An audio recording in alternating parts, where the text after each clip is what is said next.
Mirror? God, You asked for it. It's not the mirror. It's not the mirror. No point for you just yet. She's got Revenge of the Hunted. And the Predator Ooze, Dungrove Elder, Ulvenwald Tracker, Greenson Zenith Package, and Rancor being the primary way to burst through. Although Batterskull and Sword of Feast and Famine don't hurt. What's Ross looking at? I mean, Ross is looking at Delver. I know Ross pretty well. People who watch SCGLA, the Healthy Amount, know Ross pretty well. He's from Middleton, Connecticut. He was in Portland last weekend visiting his girlfriend. He also went to college out on this side of the world, so he decided he was going to do a little trek, go to Portland, come down to LA, see some old friends, do this tournament, playing Blue-White Delver as usual, and then he's going to fly back to Atlanta to do the Invitational and then go home. But Ross is known for two things: playing Delver relatively well, also playing Maverick and Legacy. He's actually won a Open with Delver. Oh, okay. He won in Indianapolis, of course, was the Invitational. He won the Standard Open after he got knocked out of the Invitational. So he's been known to flip a Delver a time or two, as you can see here. Turn one Delver flipped already with Ponder. Yeah, following it up. This is the exact kind of start he wants. I mean, Kyrie doesn't really have a lot of ways to interact with the Delver. I mean, she's got one Dismember, but mostly she's on the race plan, right? She's not racing too well right now, and that hand of two Predators is a Batterskull, Sword of Feast and Famine, and three. It's a little slow. 3 4s. That is a little slow. So as long as Ross is able to just keep up the pace, you know, something like a Geist here or Vapor Snag there, it's really just going to be able to keep Kyrie on the back foot and never going to let her catch up, as we do see a Geist of St. Traft right now. Another Forest for Kyrie comes into play, and we do have a Predator Ooze. So now, I mean, she can realistically, wow, that's a really short clock. That's a real start. That is a real short clock. So see an Angel Token put into play for the Geist. And Predators is going to get the opportunity to block, but at this point, I don't want to pronounce the match over. But yeah, she is at 2. We know the contents of her hand. Even Dismember isn't even out now, as that's actually Speak of the devil. What she drew. Just another Predator Ooze, in for 1, going to get a counter, and then the Air Beats are going to finish her off from Ross. Now she's got in her sideboard access to a variety of weapons. She's got Crushing Vines, Stinger Fling Spider, Sword of War and Peace, potentially Ground Seal, Drag Tusk, Ulvenwald Tracker. I mean, she's got a lot of options. I think it's pretty clear she knows the game one's a little rocky against Delver, but she's got a lot of action to bring in and board out some of the slow cards. Looking at Ross's side,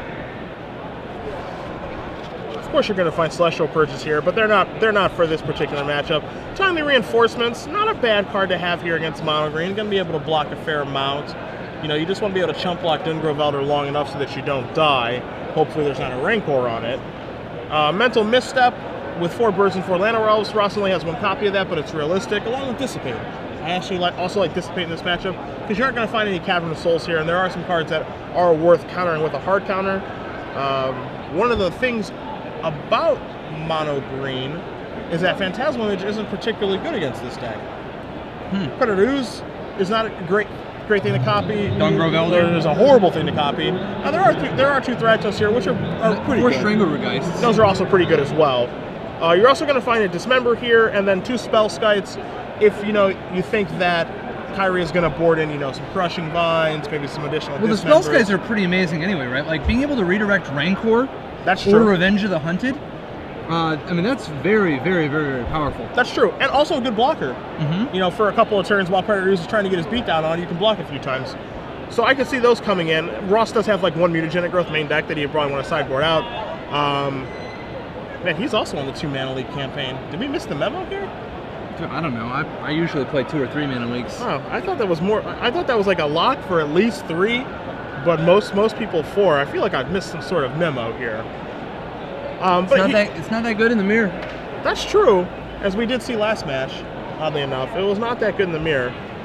But he does have some cards that he can board out. He can, He does have 12 cantrips, so you can chop 1 or 2 of those as well for some cards that he wants to sideboard in. You're so greedy.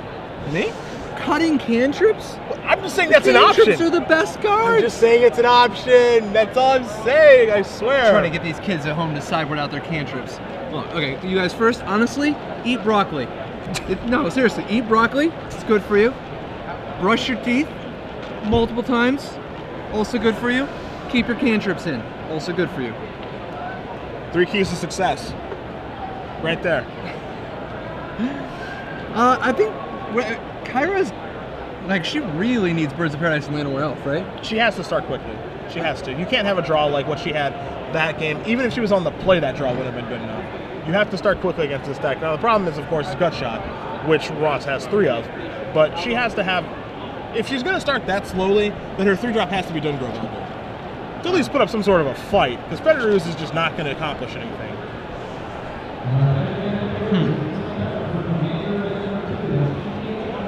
It's kind of interesting, like, you know, if she does start with the 1-drop and it doesn't get killed, then, you know, Dungrove Elder is on earlier, and then, you know, then things get really dicey for us, because Dungrove Elder is a card that he can't really deal with. Now keep in mind, if he gut shots the bird or the elf, then maybe the tracker lives. Because if she can get a tracker going, she can beat just about everything short of the Geist-to-Saint Trap with it. You know, with the Predator Ooze plus tracker combo. Yeah, she can be fighting literally every card in his deck. And at that point anyway, Predator Ooze is probably going to likely be able to block Geist-to-Saint Trap profitably too. So if she can get the fighting engine online, it's definitely something that she do. And if she can get a little bit to a longer game, then Thragtusk becomes a realistic option as well. So yeah, being on the play is a big deal, I think. Absolutely. I think Crushing Vines and Stingerfling Spider are going to be important. The big question, though, is the Geist-to-Saint Traft. I think the games where Ross has Geist-to-Saint Traft are going to be a lot different than the ones where he doesn't. I definitely agree with that. Ross looking over his hand. That's going to be a mulligan of 6. Kyrie looks like she's going to keep her opener. It's kind of nice. From this angle, you can actually see some of the people walking by. Hopefully we'll get one of the wild ones. Yeah, one of the many cosplayers this weekend. Although the area in this... Oh, I think we have a hero. Ask and you shall receive. But actually just a little bit behind, can't quite see it, but a little bit behind the players, they have a Quidditch arena set up where people are playing Quidditch. Really? Yeah, now I haven't seen any of them flying, but they do have brooms and the rings and, you know, like the whole, like, I mean, I don't know the regulation of Quidditch. Like, I don't know what the rules are on that one, but they're certainly playing it, and they look very competitive. So we might try to check that out between rounds. Very nice. Very nice. Ross 1 to 6. Oh no, hands through the hair. Oh, is he nervous? Yeah, I think it's a telltale sign. All right. Those 7 were good, but these 6, he anticipates being even better. All right, it's a keeper. All right, there it is. Tell his hand was mediocre. He was displaying way too much confidence and strength. He was selling it a little hard. We got a ponder here. He might be looking for the old G shot. Vapor Snag and 2 land. Just a question of if he needs the mana. Apparently he does. Any gut shots to be had? No gut shot. Bird is live. Can we capitalize? It's interesting, he boarded in Divine Offering because last game he saw the Batterskull. Kylie's actually only has 2 artifacts in her deck. 1 Batterskull, 1 Sword of Feast and Famine. That is interesting. I mean, it makes sense on why he would board it in. Obviously, he doesn't have the information that we have. As we see a Strangleroot Geist, then what's this going to be? Number 2. The Geist beatdowns. It's been a little while since we've seen them. We're going to see a Thought Scour here. Clearing that island and a Snapcaster, drawing Ross a gut shot. You're a little late.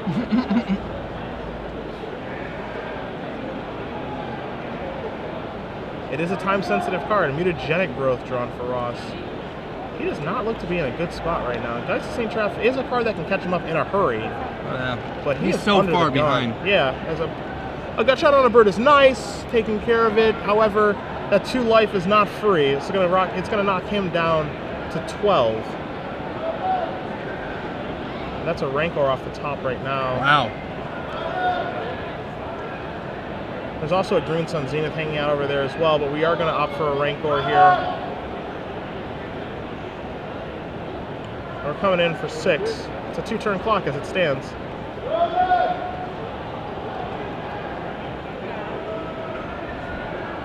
You think he can afford to block here? No.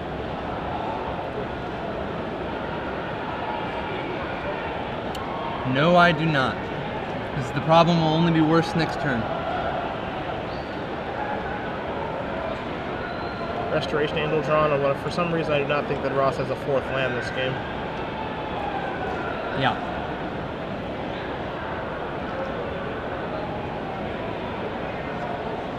He is in what looks to be searching. Okay, the Angel token. So he's going to move in for 6 here. He's going to put Kyrie down to 14. And he's got a snag, which is something. John Carter, I think that draw was a Predator Ooze for Kyrie. Zenith for 2. Is that okay with you? Looks to be okay.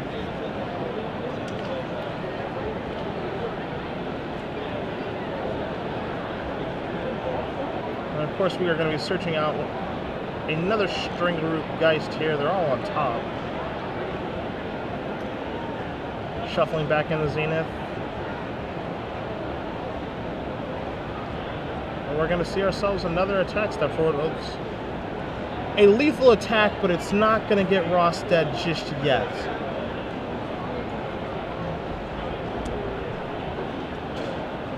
It'll be interesting to see if he can come back this game. I mean, if there's any card that can do it, it's Geist Saint Draft. But so if he plays Blade Splicer next turn,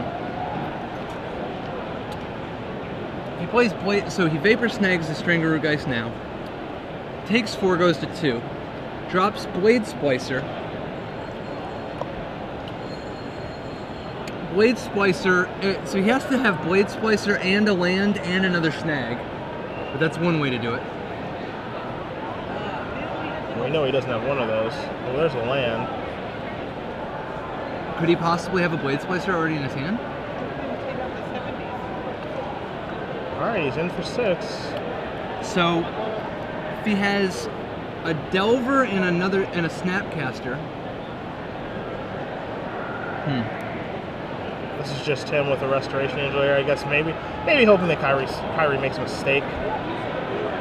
You see a Strangaroo Geist. Got it. She's just going to cast her spells, which is what all that she needs to do. And Ross is going to continue packs it up. Kyrie takes game 2. In what so far has been just an all-out race between Mono Green and Blue White Delver. You see how he immediately took a card out of his hand and put it down? I think it might be that Divine Offering that we talked about. That Divine Offering got out of his deck so fast. Yeah. This card is garbage. I do not want to have this in my deck. Nobody must ever know. Yeah. She'll have no idea that's the card was in my hand. Yeah, just immediately boarded out. And he only does have one Divine Offering in the sideboard, so I presume that is what got boarded out very, very quickly for Ross. Yeah, he's probably giving that Phantasmal Image another look. He's like, the amount of Strangaroo Geist I gotten, I wouldn't mind a little defense against that. But we spoke about it during the first sideboarded game, just how important having a Mana Accelerant would be for her that game. Yeah. And it did play a pretty big role that game. Absolutely. And she very wisely, playing around the Vapor Snag, played the Rancor. A lot of people would Green Sun Zenith the turn she played Rancor. They Green Sun Zenith for the Strangaroo Geist just to use their mana more efficiently. But she wisely played the Rancor and saved the Green Sun Zenith for the Strangaroo Geist next turn, so that if he has a Vapor Snag, which he did, she doesn't lose the Rancor. So just smart, tight play on her part. So we're going to see a very important game 3, of course. Both players are 3-0, looking to move to 4-0. Are you watching if they cheat? That one? Are they recording? What do you expect Ross to be doing different here? I mean, obviously he's hoping for a Delver Secrets, right? Yeah, I mean, he's hoping for basically the start that he had game 1, just a Delver to start, you know, a ponder, that sort of thing. Geist on turn 3 again, very, very important in this matchup, just to get things underway. So we'll see exactly, I mean, what he's capable to do.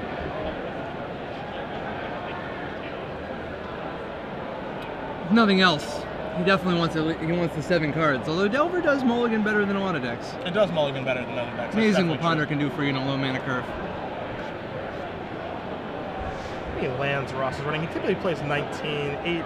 Seems like 19 has become the popular thing for the decks with Ponders, whereas the non-Ponder decks are playing 23. Yeah.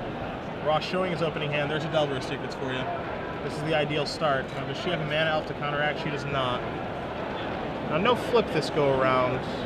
In for 1. And does Ross have a Ponder? No Ponder. Okay. We're gonna need something. Strangleover Geist? Geist or Zenith for 1. We gotta see something this turn from Kyrie. It is the Zenith for 1. Okay. Correctly reading, there's not a chance Ross has mana leak. Move straight to the library. We'll see a bird hit play here and pick it up. So what do you think about Birds of Paradise here instead of Llanowar Elf? I think I would have gotten Llanowar off that turn. The nice thing about Bird is it can potentially block for you. Yeah. You know, like being able to block the Angel later or to put a bunch of gear on it, like swords and stuff. Versus the ability to potentially trade with Delver of Secrets, but if he doesn't flip it, he's not going to attack with it. So, actually, I'm better with Birds of Paradise. I think Birds is better long term. It's just going to be a Geist of St. Traft here. I can't imagine he's tapping 3 mana for any other reason. There's Public Enemy number 1. Well, this definitely is going to make it tougher, but she's got a land. Anything else, she can play a bird. We haven't seen Dungrove make an appearance today. There's a Rancor. Sometimes you got to get filthy. Hey, whatever it takes. Whatever it takes. Checking for Delver. Hit. That's an unfortunate hit. That's a hit in a big way. That is a big hit. Ross showing you why he is a standard open champion. As we have a Vapor Snack here off of Snapcaster Mage. And this just shows you again, we didn't see much Delver last week, and you know, we don't want to get people into the mindset that this deck is going away. The draw that Ross had game 1 and this particular game shows you just exactly why this deck was defining the format. And they're going to keep Delver, Snapcaster Mage, Geist of St. Traft, lose Mana Leak, lose Ponder, lose Vapor Snag. So I mean, they're going to take some hits, but it's still going to exist. I think Jund has what it takes to take the top spot. And I mean, obviously, I hold out a lot of hope for Raka Control and Grixis. But sure. As Ross just unloaded a Dismember and a Vapor Snag to take care of the Ooze and the Bird and the match. So Ross Merriam, all the way out here from Middleton, Connecticut, traveling the world, globe-trotting, if you will. Playing the game, seeing the world. Indeed. Moves on to 4-0, piling Blue-Eyed Delver over Kyrie and her mono-green Dungrove Elder deck, which we did not see Dungrove make an appearance this match.